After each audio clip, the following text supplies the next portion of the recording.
سورة الفاتحہ لجمیع المرحومین بالخصوص قبلہ علامہ تاج الدین حیدری صاحب، ذاکر غلام اصغر برگ صاحب، حافظ محمد اللہ بخش صاحب اور جتنے بھی سادات و مومنین کل بات سیدہ کے ہیں تمام کے لیے ایک دفعہ سورہ الحم، 3 دفعہ سورہ اخلاص کی تلاوت۔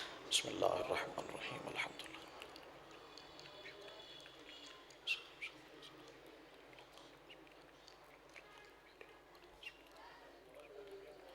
بسم اللہ الرحمن الرحیم، قل هو اللہ احد اللہ الصمد اللہ کفوا احد، بسم اللہ الرحمن الرحیم، اللہم صلی علی محمد و آل محمد، مل کے صلوات بر محمد و آل محمد۔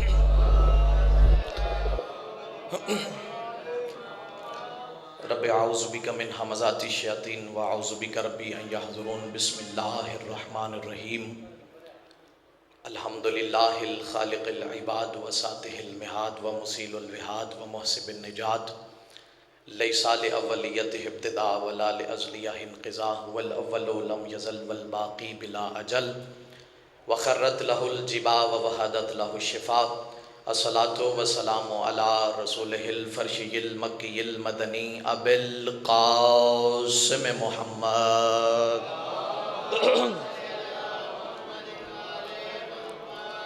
ثم الصلاة والسلام علی وصیہ ووزیرہ وخلیفتہ وابن عمہ ووارث علمہ ووارث حلمہ ووارث زہدہ ووارث تقوتہ وولد شبیر و شبرہ علی ابن ابی طالب۔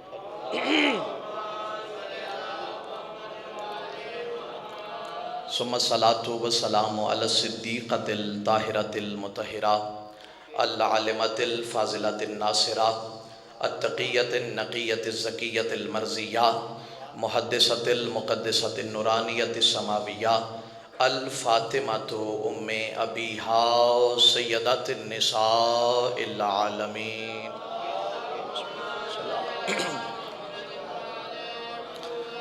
اما بعد فقد قال اللہ تبارک و تعالی فی کلام الاعلی بسم رب الاعلی ان الحسنات یذہبن السیئات، مل کے صلوات بر محمد و آل محمد۔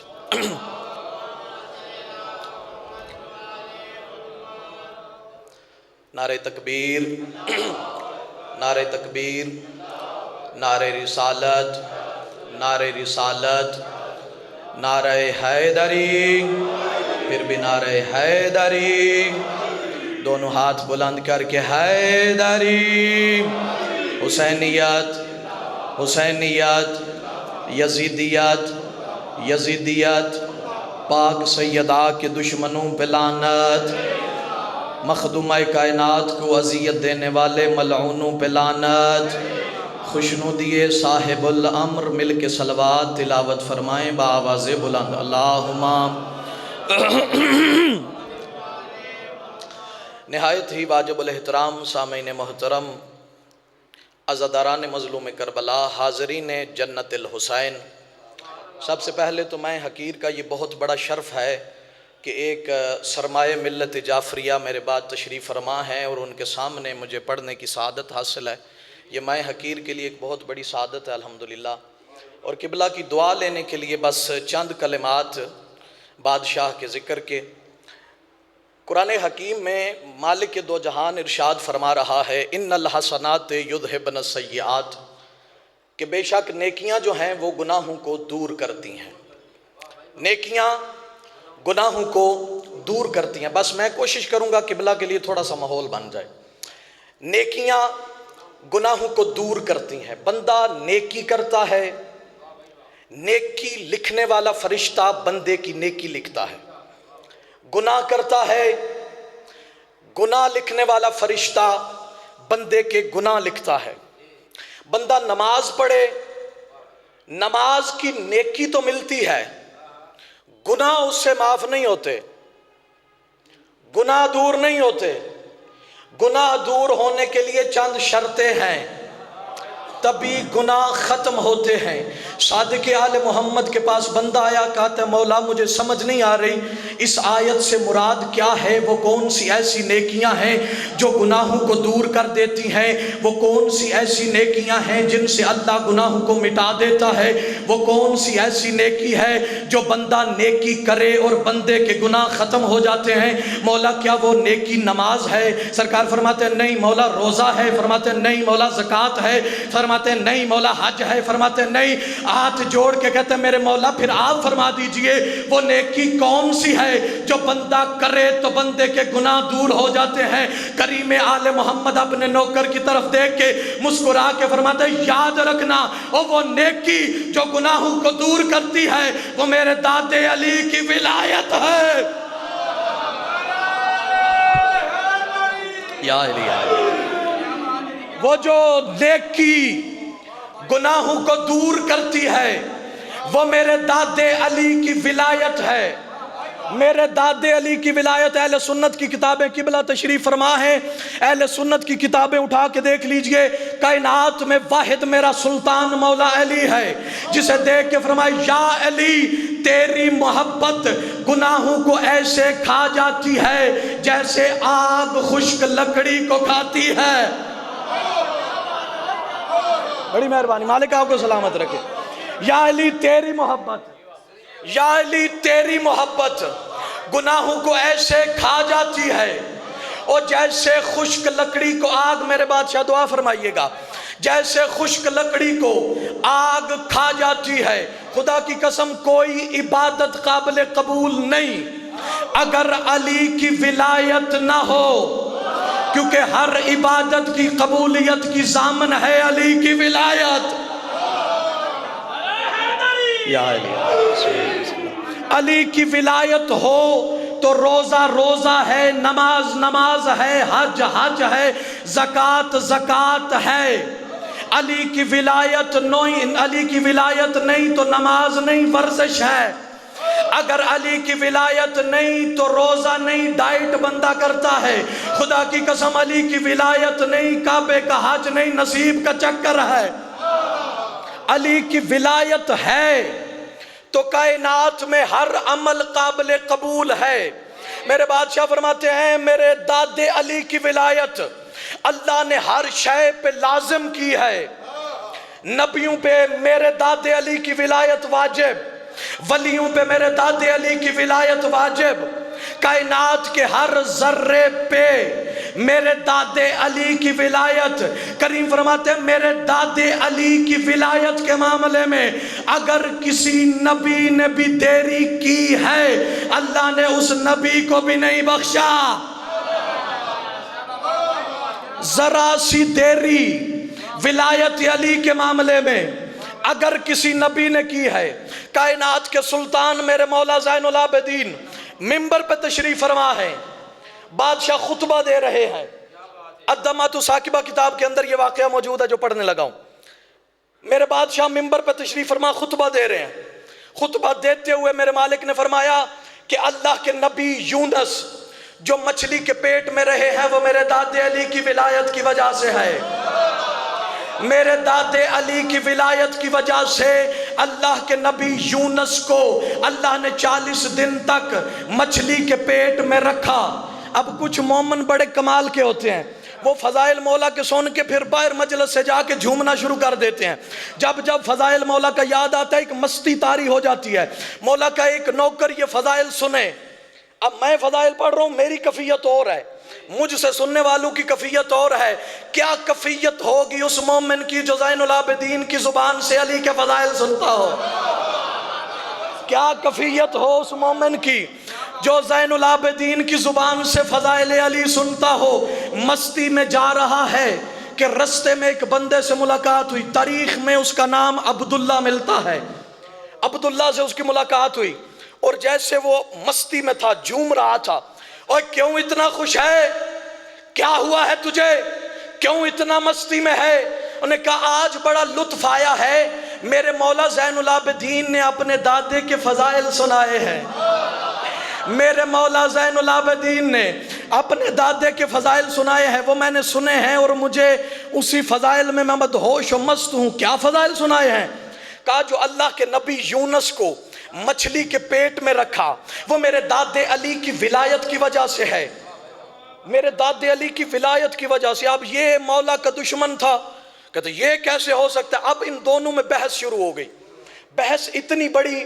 یہ مولا کا ملنگ کہتا ہے کہ تو میری بات نہیں مانے گا، چل میرے مولا کے پاس چلتے ہیں۔ اس کا ہاتھ پکڑا، ہاتھ پکڑ کے میرے بادشاہ کی بارگاہ میں لے آئے۔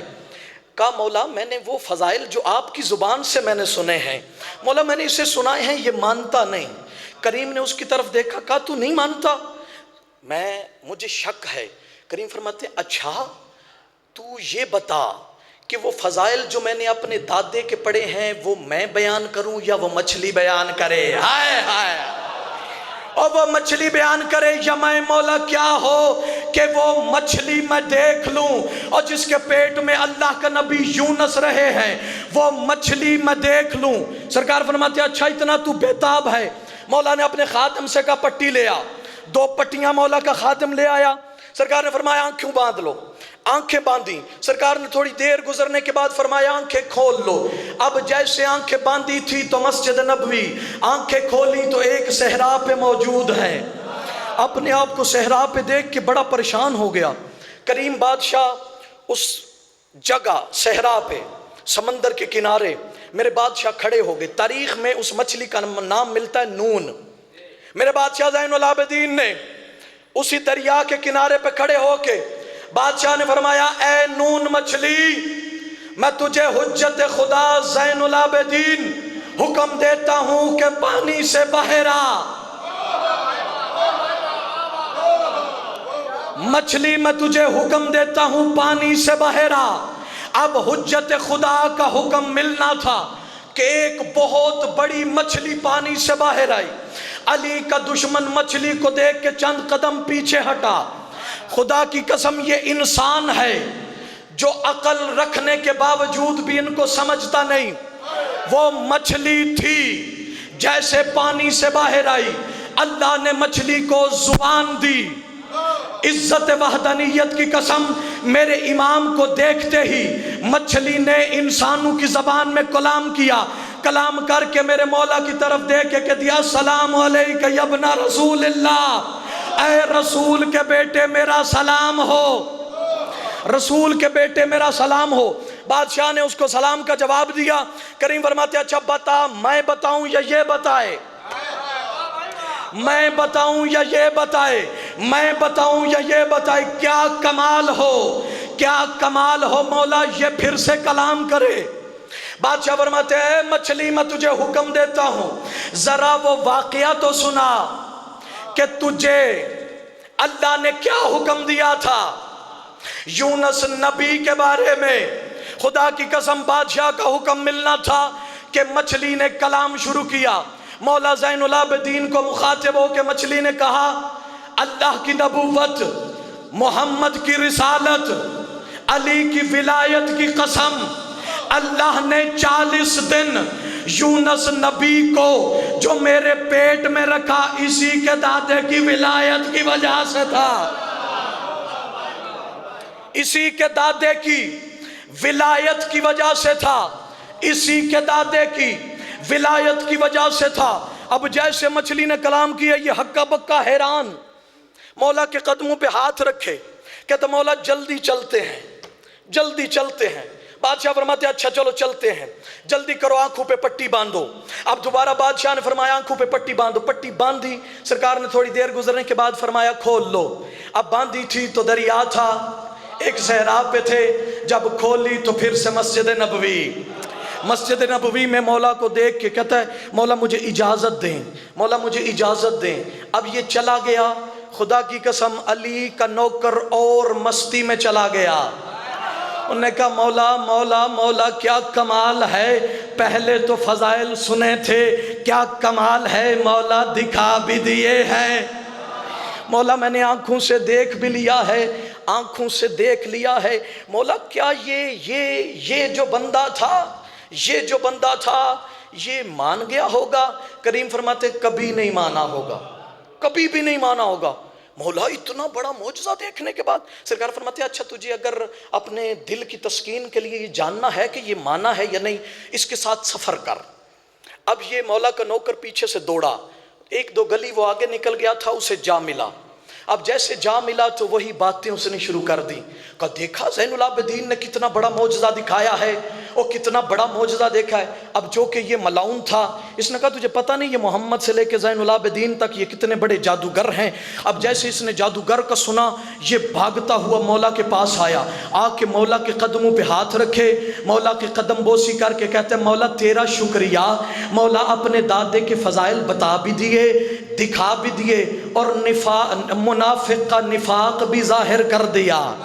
مولا نفاق بھی ظاہر کر دیا اس منافق کا۔ میں تو سمجھتا تھا یہ مان گیا ہوگا، اتنا بڑا معجزہ دیکھنے کے بعد میرے بادشاہ اپنے نوکر کی طرف دیکھ کے مسکرا کے فرماتے آؤ میرے نوکر، اور تجھے وہ میرے دان محمد کی حدیث یاد نہیں؟ یا علی لا یحبک الا طاہر الولادہ ولا یبغضک الا خبیث الولادہ۔ علی تیری ولایت وہی مانے گا اور جو حلال زادہ ہوگا، حرامی تیری ولایت قبول نہیں کرے گا۔ حیدری حرامی کو بے شمار، حرامی کو تیری ولایت، تیری محبت کبھی برداشت نہیں ہوگی، کبھی برداشت نہیں کر سکے گا۔ ایک ملعون ہے جس کا نام ملتا نافع بن ارزدق، یہ دوسرے حضرت کا نوکر تھا، اور اتنا بڑا یہ نجس تھا، یہ مولا علی کے مقابلے میں خارجیوں کو حق مانتا تھا، ناصبیوں کو اور خارجیوں کو، یہ اتنا بڑا کمینہ تھا۔ اب یہ اپنے آپ کو مناظر کہتا تھا، مناظر۔ ہشام بن عبد الملک بن مروان حج کے لیے آیا، میرے بادشاہ مولا باقر العلوم منبر پر تشریف فرمائے، ہجوم جمع ہے، ہجوم لگا ہوا ہے، اور بادشاہ اپنے دادے کے فضائل بیان کر رہے ہیں۔ بادشاہ نے اپنے دادے کی ولایت کی باتیں شروع کی ہوئی۔ اب جیسے مولا فضائل بیان کر رہے ہیں تو یہ چونکہ چاپلوس تھا، یہ دشمن علی بھی تھا نافع بن ارزق، یہ ہشام بن عبد الملک بن مروان ملعون سے، اچھا مجھے مومن معاف کر دیں اگر کوئی بندہ سوچے کہ یہ بن مولا کے دشمن کے لیے کیوں کر رہا ہے، حالانکہ مولا کے جو دشمن ہوتے ہیں ان کا کوئی بن نہیں ہوتا۔ ہاں میں صرف یہ بن اس لیے کر رہا ہوں، میں یہ بن اس لیے کر رہا ہوں تاکہ لوگوں کو پتہ چلے کہ اس کا تعلق شجرہ خبیثہ سے ہے، اور یہ اس کے باپ دادا بھی ایسے تھے، اس لیے یہ بن کر رہا ہوں، کوئی مومن ناراض نہ ہو۔ اب یہ ملعون چاپلوس تھا، ہشام سے کہتا ہے اگر میں علی کے لال کو خاموش کرا دوں کیا انعام دے گا؟ کیا انعام دے گا؟ انہوں نے کہا تو علی کے لال کو خاموش کرا دے گا؟ انہوں نے کہا اچھا چل تو اگر دعویٰ کرتا ہے تو جتنا تو مانگے گا اتنا میں انعام دوں گا۔ انہوں نے کہا اچھا ابھی میں آیت قرآن پڑھتا ہوں اور دیکھنا علی کے لال کے پاس، زین العابدین کے بیٹے کے پاس جواب ہی نہیں ہوگا۔ خدا کی قسم علی کے دشمن جتنے ہیں انہیں قرآن اتنا ہی سمجھ میں آتا ہے جتنا وہ جانتے ہیں، سارا قرآن انہیں سمجھ ہی نہیں آتا، کیونکہ فہم قرآن کے لیے وارث قرآن کے قدموں میں جھکنا ضروری ہے، وارث قرآن کی بارگاہ میں جانا ضروری ہے قرآن کو سمجھنے کے لیے۔ قرآن سمجھ میں ہی نہیں آ سکتا۔ یہ لوگ اپنی مرضیاں ہیں کہ جو کہتے ہیں کہ ہمارے لیے اللہ کی کتاب کافی ہے، بڑے بڑے لوگوں نے شور ڈالا ہمارے لیے اللہ کی کتاب کافی ہے۔ عزت حیدر کرار کی قسم، یہ جس نے کہا تھا نا کہ اللہ کی کتاب ہمارے لیے کافی ہے، اپنی مشکل کے وقت علی سے مشکل حل کرانے پہلی بار وہی گیا تھا۔ خدا کی قسم غور ہوتا تو یہ بہت بڑا جملہ تھا۔ سب سے پہلے مولا علی کے پاس مدد مانگنے کے لیے، قرآن کی ہیلپ مانگنے کے لیے وہی بندہ گیا ہے۔ اب میں اپنے واقعے کی طرف آؤں جو ٹائم بالکل تھوڑا ہے۔ اب اس نے کہا کہ قرآن کی میں آیت پڑھوں گا۔ اب مجمع میں چیرتا ہوا یہ سامنے آیا میرے مولا باقر العلوم کے، آ کے کہتا رسول کے بیٹے میرے ایک سوال کا جواب دیجئے۔ سرکار فرماتا پوچھ، کیا پوچھنا چاہتا ہے؟ کہ اللہ نے قرآن میں ارشاد فرمایا ہے لَقَدْ أَرْسَلْنَا مِن رُسُلِنَا مِن قَبْلِكَ، اے میرا محمد نبی میں نے تجھ سے جو پہلے رسول بھیجے ہیں، وَاسْأَلْ أَرْسَلْنَا، میں نے تجھ سے پہلے جو رسول بھیجے ہیں، اے میرا محمد نبی ان سے سوال کر، ان سے سوال کر۔ اب یہ کمینہ کہتے ہیں ظاہری کوئی نبی تو تھا نہیں، اب اگر ثم نعوذ باللہ معاذ اللہ محمد مصطفیٰ نے اگر سوال نہیں کیا تو نعوذ باللہ حکم عدولی کی، اگر سوال کیا ہے تو ہمیں پتہ کیوں نہیں؟ کریم نے اس کی طرف دیکھا، بادشاہ فرماتے ہیں تو قرآن کو سمجھے جو نہیں، اس آیت کا جواب بھی قرآن کے اندر موجود ہے۔ مولا قرآن کے اندر فرماتے قرآن کی ہر آیت کو مانتا ہے، جی مولا قرآن حافظ قرآن ہوں، قاری قرآن ہوں، اور کیسے ہو سکتا ہے کہ قرآن کو نہ مانوں؟ کریم فرماتا ہے تو جو کہہ رہا ہے کہ میرے نانے محمد کو حکم ملا کہ اپنے سے پہلے آنے والے نبیوں سے سوال کرو، اور تو کہتا ہے کہ میرے نانے نے سوال نہیں کیا، اللہ قرآن میں اس کا جواب دے رہا ہے۔ فرماتے ہیں میں آیت پڑھتا ہوں، تو بتانا کہ اسے مانتا ہے یا نہیں۔ کریم نے پڑھا بسم اللہ الرحمن الرحیم سبحان الذی اسری بعبدہ لیلا من المسجد الحرام الی المسجد الاقصی۔ کریم فرماتے ہیں یہ آیت قرآن ہے، مولا ہے۔ کریم فرماتے ہیں یہ مانتا ہے کہ اللہ میرے نانے کو معراج پہ لے گیا تھا۔ مولا مانتا ہوں کہ آپ کے نانا معراج پہ بھی گئے تھے، یہ آیت قرآن بھی موجود ہے۔ کریم فرماتے ہیں اگر تو یہ مانتا ہے کہ میرے نانا معراج پہ بھی گئے ہیں اور یہ آیت قرآن بھی ہے، معراج پہ بھی گئے ہیں، یہ بھی مانتا ہے کہ سارے نبیوں نے چوتھے آسمان پہ میرے نانے کے پیچھے نماز بھی پڑھی ہے، مولا یہ بھی مانتا ہوں۔ کریم فرماتے ہیں چوتھے آسمان پہ اور میرے نانے محمد نے نبیوں کو نماز پڑھائی۔ کریم فرماتے ہیں جب نماز پڑھائی تو کیا سوال نہیں کیا ہوگا؟ مولا کیسے؟ سرکار فرماتے ہیں یہ مانتا ہے کہ میرے نانے نے نماز کے بعد خطبہ دیا، مولا یہ بھی مانتا ہوں۔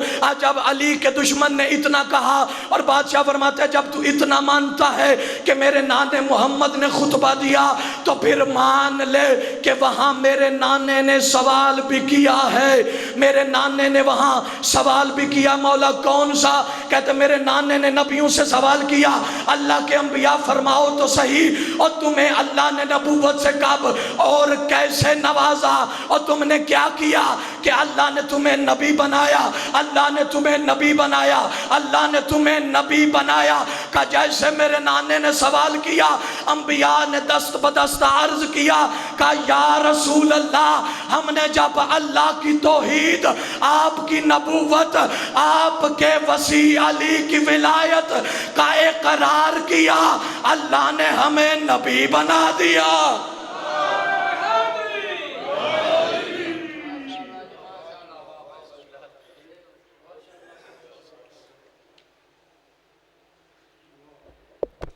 ایک مجلس پاک دا اعلان سن لو، کل 5 رجب بام کام پل بغداد نزد دمالی سجدہ، مجلس ظاہر ملک دے تمام علماء